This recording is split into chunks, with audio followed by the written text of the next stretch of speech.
السلام علیکم everyone, hope so you all are fine and doing great. آج کی ہماری ویڈیو پوسٹ ماڈرن لٹریچر سے ریلیٹڈ ہے، جس میں ہم ایک post modern writer Derek Walcott کی ایک poem a far cry from Africa کو ڈسکس کریں گے۔ بیسیکلی یہ جو ورک ہے a far cry from Africa by Derek Walcott, یہ 1962 میں پبلش ہوا تھا، so that this is a part of the post modern age. اگر ہم اپنی اس پوئم کو سمجھنے کے لیے اس کے ہسٹوریکل بیک گراؤنڈ کو دیکھیں تو جو ڈیرک ویلکاٹ ہیں ان کے اینسیسٹرز افریقہ سے تھے، یعنی کہ ان کی بلڈ لائن جو ہے وہ افریقہ سے تھی، اور اس کے بعد وہ شفٹ ہو گئے تھے یورپ میں، یعنی کہ جو اپ برنگنگ ہے رائٹر کی وہ یورپ میں ہوئی، جس کی وجہ سے وہ ان دونوں سٹیٹس کی روٹ سے کنیکٹڈ تھے۔ ان کو افریقہ بھی اپنا لگتا تھا اور یورپ بھی۔ اب یہ دونوں سیویلائزیشن، یہ دونوں سٹیٹ ایک دوسرے سے بالکل ڈفرینٹ تھی، جس کی وجہ سے وہ ایک سپلٹ آئیڈینٹی کا شکار ہو گئے تھے۔ ہمارا یہ جو ورک ہے a far cry from Africa by Derek Walcott, یہ ایک ماؤ ماؤ ریبیلین پر بیسڈ ہے۔ ماؤ ماؤ ریبیلین جو ہے یہ ایک موومنٹ تھی فرام 1952 ٹو 1960، جس میں ایک گروپ تھا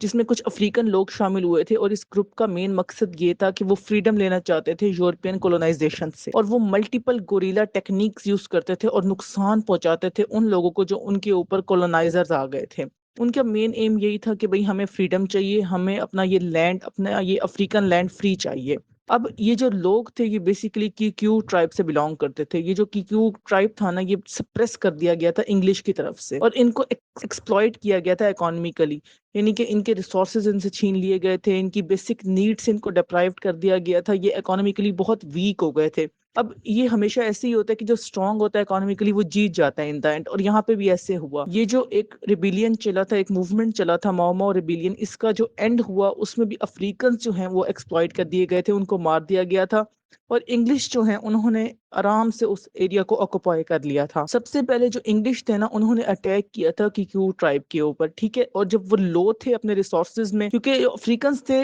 ریسورسز ان کے پاس ہونے کے باوجود بھی ان کو نہیں اندازہ تھا کہ ہم نے ان کو یوٹیلائز کیسے کرنا ہے، تو بڑے آسانی سے انگلش نے ان ریسورسز کو یوز کر کے، جو افریقنز کے تھے نیچرلی، ان ریسورسز کو یوز کر کے ان کا basic need of freedom in سے چھین لیا تھا۔ یہ تو ہو گیا ہمارا ہسٹوریکل بیک گراؤنڈ اس پوئم کا۔ اب ہم اس پوئم کے سٹینزاز کو ڈسکس کریں گے، اس کی سمری کو ڈسکس کریں گے۔ یہاں پہ ڈیرک ویلکاٹ کہتے ہیں کہ بھئی ایک گراسی ایریا ہے جس کا جو گھاس ہے وہ یلو کلر کا ہو چکا ہے، یعنی کہ وہ سوکھ چکا ہے۔ یہاں پہ یہ جو ایک سیٹنگ ہے یہ ریپرزینٹ کرتی ہے کولڈنس کو، ڈرائینس کو، کہ بھئی گرینری نہیں رہ گئی ہے اس لینڈ کے اندر، اور جو ہوا چلتی ہے اس سوکھے یلوئش گھاس کے اوپر، وہ اس گھاس کو ایسے اوپر کی طرف اٹھاتی ہے۔ اور جو کیکو ٹرائب ہے نا، یہاں پہ وہ سمبولائز کر رہا ہے مکھیوں کو، یعنی کہ جو فلائز ہوتی ہیں، جو مکھیاں ہوتی ہیں، وہ یہاں پہ ڈپکٹ کر رہی ہیں اس کیکو ٹرائب کو، جو کہ اس گراسی ایریا کے اوپر، اس گراس لینڈ کے اوپر پھیلی ہوئی ہیں،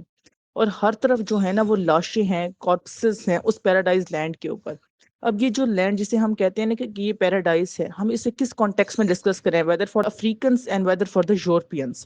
بیسیکلی یہ لینڈ پیراڈائز افریقنس کے لیے اس لیے تھی کیونکہ یہ ان کی نیٹو لینڈ تھی، وہ یہاں پہ رول کر سکتے تھے، یہ ان کا بیسک رائٹ تھا to adapt their land as their own place. اور یورپینس کے لیے یہ لینڈ پیراڈائز اسی لیے تھی کہ وہ ایک رچ آف ریسورسز لینڈ تھی،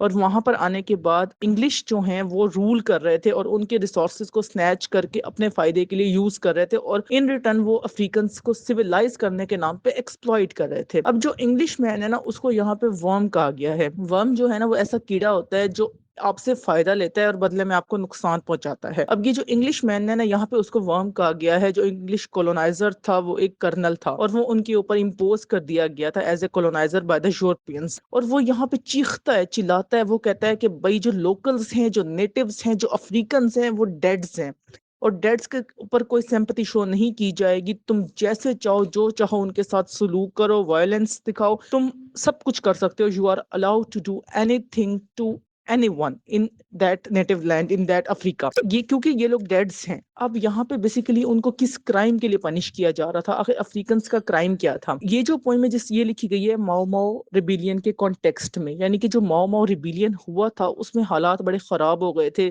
جو افریقنس تھے نا وہ یہ بات ریئلائز کر چکے تھے کہ بھائی ہمارے جو ریسورسز ہیں وہ مس یوز کیے جا رہے ہیں، ہم سے چھین کے ہمیں ہی ایکسپلائٹ کرنے کے لیے یوز کیے جا رہے ہیں، تو وہ اس کے خلاف کھڑے ہو گئے۔ اور ماؤ ماؤ ریبیلین جو ہے وہ کیا تھا کیکو ٹرائب نے۔ جو کیکو ٹرائب تھا انہوں نے مل کر نا گوریلا ٹیکنیکس یوز کی تھی۔ اچھا، گوریلا ٹیکنیک وہ ہوتی ہیں کہ جس میں نا آپ اگلے بندے کو بنا پتہ چلائے کہ بھئی ہم کس طریقے سے ان کو اوور پاور کرنے والے ہیں، آپ ان کو اوور پاور کر جاتے ہو، ٹھیک ہے۔ یعنی کہ اکثر ایسا ہوتا ہے، اب انگلش کو آئیڈیا نہیں ہوتا کہ لوگ پہاڑوں میں چھپ کے اٹیک کرتے ہیں, گراسی لینڈز میں چھپ جاتے ہیں, جنگلوں سے اٹیک کرتے ہیں. اب جو انگلش آرمی یا جو انگلش کولونائزرز تھے ان کو ان ٹیکنیکس کا آئیڈیا نہیں تھا جو افریقنز نے اڈاپٹ کی تھی, جس کی وجہ سے وہ بڑے آسانی سے وہ گوریلا ٹیکنیکس کو, اس گوریلا وار سٹائل کو یوز کرتے ہوئے انگلش کو اوور پاور کرنے کی کوشش کر رہے تھے, ڈسپائٹ بینگ لیک ان ریسورسز, جو کہ ریسورسز بیسیکلی کنٹرول کیے جا چکے تھے بائی دا انگلش. اب یہ کوئی ایک لانگ سپین تک 8 سال تک یہ موومنٹ چلی تھی, جس میں جو ہے ظاہر سی بات ہے ایکشن کا ری ایکشن آتا ہے. جب انگلش نے سپریس کیا تھا افریقنس کو, تو افریقنس نے بھی سامنے سے ری ایکشن دیا تھا.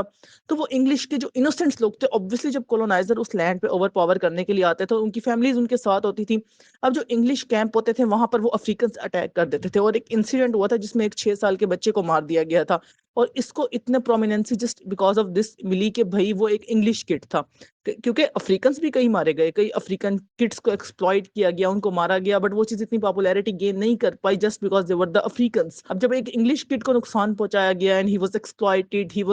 he was the victim of the violence, but then he was being targeted, اور پھر کہا گیا کہ بھئی ہم تو اس کا ریونج لے رہے ہیں, ان کے ساتھ ہم جو کچھ بھی کر رہے ہیں. اب یہاں پہ رائٹر ہمیں کہتے ہیں کہ جو بلیکس ہیں, یعنی کہ جو بلیک کمیونٹی ہے, جو نیٹو افریقن کمیونٹی ہے, وہ ڈیزرو کرتے ہیں یہ ٹریٹمنٹ, یعنی کہ یہ ان کے ساتھ ہونا چاہیے. کیوں؟ کیونکہ یہ ان کے کرائم کی سزا ہے. ان کا کرائم کیا تھا کہ وہ بلیک تھے, ان کا سب سے بڑا کرائم یہی تھا کہ being a black they deserve this way of treatment. اب ان کو ایسے ٹریٹ کیا جا رہا تھا جیسے نازیز گورنمنٹ نے, ہٹلر کی گورنمنٹ نے جرمنی میں جیوز کے ساتھ کیا تھا. دین ہمارے پاس جو اس کا سیکنڈ سٹینزا ہے اس میں یہ بات کی جاتی ہے کہ جو گراس ہے نا اس کو کٹ کیا جائے. آپ لوگ اپنے مائنڈ میں نا یہ سین امیجن کریں کہ جب ایسے کسی گراسی ایریا کو کٹ کیا جاتا ہے نا, تو جو پرندے, جو انسیکٹس یا جو بھی نان ہیومن کریچرز اس میں چھپی ہوئی ہوتی ہیں تو وہ ایک دم سے باہر نکلتی ہیں. تو یہاں پہ بھی افریقہ کو اسی طرح ڈپکٹ کیا جا رہا ہے کہ جب اس گراسی ایریا کو کلین کیا گیا, وہاں سے افریقنس کو نکالا گیا, تو وہ پہلے اس کو فلائز کے ساتھ سمبولائز کیا گیا کہ ان کی کرائز سننے والی تھی, ان کی چیخیں سنائی دے رہی تھیں. ایک جو اپرائٹ مین تھا, اپرائٹ مین یہاں پہ کولونائزر کو ڈپکٹ کر رہا ہے کہ اپرائٹ جو مین تھا وہ اپنی ڈیوائن پاور کو شو کرتا تھا by inflicting the pain to the others. یعنی کہ جو ایک کولونائزر تھا, جو ایک انگلش مین تھا, وہ افریقنس کو درد دے کے, افریقنس کو تکلیف دے کے یہ ثابت کرتا تھا that I am the divine creature, یعنی کہ میں جو ہوں وہ خدا کی طرف سے بھیجا گیا ہوں ان کو ختم کرنے کے لیے. کیوں؟ کیونکہ یہ جو ہیں یہ سوسائٹی کے لیے, یہ اسٹیٹ کے لیے, اس دنیا کے لیے خطرہ ہیں. ایک تو اب یہاں پہ نا, ایک تو آپ دوسرے کی لینڈ پہ آئے ہو, مطلب میئنگا انگلش, آپ ایک تو کولونائز کر رہے ہو افریقنس کو, اور آپ افریقن سے ڈیمانڈ کر رہے ہو کہ بھئی وہ آپ کے مانے, آپ ان کو بلیک ہیں یہ ان کا کرائم ڈکلیئر کر کے آپ ان کو اوور پاور کر رہے ہو, ان کو ایکسپلائٹ کر رہے ہو, ان کو مار رہے ہو. تو بیسیکلی یہاں پہ جو رائٹر ہے نا وہ دونوں پرسپیکٹو میں بات کرتے ہیں کہ بھئی جو انگلش نے کیا وہ بھی غلط تھا, اور ان ریٹرن جو بلیکس نے کیا وہ بھی غلط تھا. یہ ایک سرکولر گیم تھا, ایسا نہیں تھا کہ بھئی کوئی ایک طرف سے چیز چل رہی تھی, نہیں, ہر ایکشنز پرفارم کیے جاتے تھے اور پھر ان کے ملٹیپل ری ایکشنز آتے تھے. اب وہ جو انگلش مین تھا نا وہ اس کو اپنی کریج کہتا تھا کہ بھئی میں بہت کریجیس ہوں, میں بہت بریو ہوں کہ بھئی میں اتنے سارے بلیکس لوگوں کا خاتمہ کر رہا ہوں. جیسے ہم لوگ کہتے ہیں نا کہ بھئی کوئی کچھ غلط کرے تو اس کی سزا ہم کہتے ہیں ہم خود دے رہے ہیں اور ہم نے بڑا اچھا کام کیا. اب وہ جو ایک سٹینڈرڈ تھا جج کرنے کا کہ بھئی صحیح کون ہے غلط کون ہے, وہ ہر کوئی اپنی اپنی مرضی سے وہ سٹینڈرڈ اڈاپٹ کر کے بیٹھا تھا. انگلش کی نظر میں بلیکس غلط تھے, بلیکس کی نظر میں انگلش غلط تھے, اور وہ دونوں اپنی اپنی ججمنٹس کی بیس پہ ایک دوسرے کو نقصان پہنچا رہے تھے ان دا پوسٹ ماڈرن ایج. اب جو کولونیلائزڈ لوگ تھے وہ بہت زیادہ وائلنٹ کا شکار تھے, بہت سپریس تھے, اور جو کولونائزرز تھے وہ ڈومیننٹ ہوتے جا رہے تھے, اوور پاور کر رہے تھے ان کے ریسورسز کو. اور اینڈ میں یہاں پہ بہت ہی اچھے طریقے سے اس کو بیوٹیفائی کیا گیا ہے کہ جو کولونائزرز تھے وہ نا اپنے ایسے خون سے سنے ہوئے ہاتھوں کو نا واش کرتے ہیں, یعنی کہ جو ان کے بلڈ سٹینز والے ہاتھ ہیں, جن ہاتھوں پہ خون لگا ہوا ہے, وہ اس کو واش کرتے ہیں, اور وہ کہتے ہیں کہ بھئی ضرورت تھی افریقنس کو ختم کرنا, اگر ہم افریقنس کو ختم نہ کرتے تو یہ سوسائٹی کو ایکسپلائٹ کر رہے تھے. تو بیسیکلی یہاں پہ اب پوئٹ ان دا اینڈ یہ بات کہتے ہیں کہ میں خود کو کرس کرتا ہوں کہ میں افریقہ سے ہوں اور میری اپ برنگنگ جو ہے وہ یورپ کی ہے, میں کیا کروں, میں اپنی بیس کو, اپنی روٹس کو, اپنی افریقہ کو اڈاپٹ کروں, یا پھر میں اپنی یورپین لینگویج, اپنی انگلش جسے مجھے بہت زیادہ پیار ہے, میں اس کو ایکسیپٹ کر لوں. تو وہ ایک سپلٹ آئیڈینٹی کا شکار ہو گئے تھے, وہ نہیں سمجھ پا رہے تھے کہ بھئی میں افریقہ کی سائڈ لوں یا پھر I have to support to the English, I have to support to the European. تو وہ یہاں پہ وہ ایک سپلٹ آئیڈینٹی کا شکار ہو گئے تھے ان دونوں روٹس کی وجہ سے اپنی. یہ poem rich of literary devices ہے, اس میں آپ کو سمبولزم, امیجری, آئرنی, میٹافر, سملی اور ملٹیپل لٹریری ڈیوائسز دیکھنے کو ملیں گے. اگر ہم اس کے تھیمز کی بات کریں تو پہلا تھیم ہمارے پاس سپلٹ آئیڈینٹی کا ہے. جیسے کہ میں نے بتایا جو ہمارے رائٹر ہیں ڈیرک والکاٹ, وہ 2 نیشنلٹی سے تھے, یعنی کہ 2 ان کی روٹس تھیں, وہ افریقن بھی تھے, he was the European as well, جس کی وجہ سے وہ ایک سپلٹ آئیڈینٹی کا شکار ہو گئے تھے کہ میں کس کو صحیح کہوں, کس کو صحیح سمجھوں. اگر بینگ اے بلیک میں سوچتا ہوں تو ہمارے ساتھ ناانصافی ہوئی ہے، ہماری لینڈ کو، ہمارے لوگوں کو ہم سے بیسک رائٹس چھین لیا گیا، ہمیں ایکسپلائٹ کیا گیا ہے۔ اور اگر میں بینگ انگلش بات کروں تو بھائی یہ ایک ٹائپ کا، جب کولونائزرز آتے ہیں آپ سے ریسورسز لیتے ہیں، آپ کو سپریس کرتے ہیں، so it is a part of the system, تو وہ بہت کنفیوز تھے۔ دین ہمارے پاس کروئلٹی کا تھیم آتا ہے کہ بھائی دس واز ناٹ گڈ، کیا اس 6 سال کے بچے کا کیا قصور تھا who was being killed by the blacks, یا پھر ان بلیکس کا کیا قصور تھا who was being colonised by the white. تو کروئلٹی دونوں طرف سے کی جا رہی تھی، ایکشن کے ریئیکشنز ہو رہے تھے۔ کولونیلزم کا تھیم ہے، امپیریلزم کا تھیم ہے، جو کہ میجر پارٹ رہ چکا ہے ہمارے پوسٹ ماڈرن ایج کا، you all are well known from that. Then ہمارے پاس وائلنس اور لو کا تھیم ہے کہ بھائی ایک اپنی لینڈ سے لو تھا، ایک پیٹریوٹک فیلنگ ہوتی ہے ہر کسی کی اپنی ٹورڈ دیئر لینڈ، اور obviously وائلنس فیس کر رہے تھے وہاں کے لوگ۔ So this was all about today, hope you get the clear understanding of this poem. Thank you so much for your time. اللہ حافظ۔